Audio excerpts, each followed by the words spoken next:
एक गांव में नील नाम का गरीब लड़का अपने परिवार के साथ रहता था। उसके पिता एक मेहनती किसान थे और उसकी माँ घर का काम संभालती थी। नील की हालत आर्थिक दृष्टि से बहुत अच्छी नहीं थी, लेकिन उसकी आंखों में सपनों की चमक हमेशा रहती थी।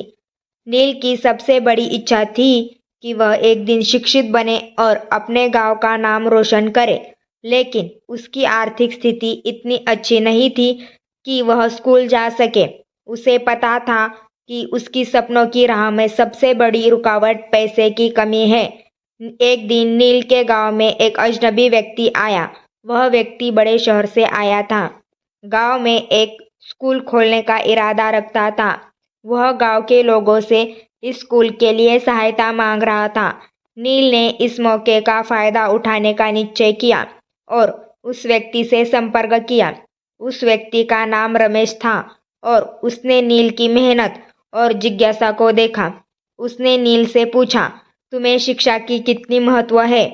नील ने बड़े आदर से जवाब दिया, सपनों की कोई कीमत नहीं होती, लेकिन शिक्षा उसे हकीकत बना सकती है। मैं बहुत कुछ सीखना चाहता हूँ और अपने गांव को प्रगति की राह पर ले जाना चाहता हूँ। रमेश ने नील की बातों को गंभीरता से सुना और उसे स्कूल में दाखिला देने का निश्चय किया। हालांकि नील के पास किताबें और स्कूल का सामान खरीदने के लिए पैसे नहीं थे, लेकिन रमेश ने उसे इस कठिनाई से उबरने के लिए मदद की। नील ने स्कूल में कड़ी मेहनत की। उसने न केवल अपनी पढ़ाई में उत्कृष्टता प्राप्त की, बल्कि उसने गांव के अन्य बच्चों को भी पढ़ाने का काम किया। उसने गांव के लोगों को समझाया कि शिक्षा उनके बच्चों के भविष्य को संवार सकती है। नील की मेहनत और लगन के परिणाम स्वरूप उसके गांव में शिक्षा का स्तर सुधरने लगा।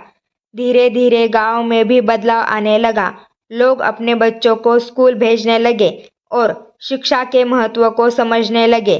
नील ने न केवल अपनी जिंदगी बदलने का सपना पूरा किया, बल्कि अपने गांव की दिशा भी बदल दी। समय बीतता गया और नील एक सफल शिक्षक और समाज सेवी बन गया। उसने अपने गांव के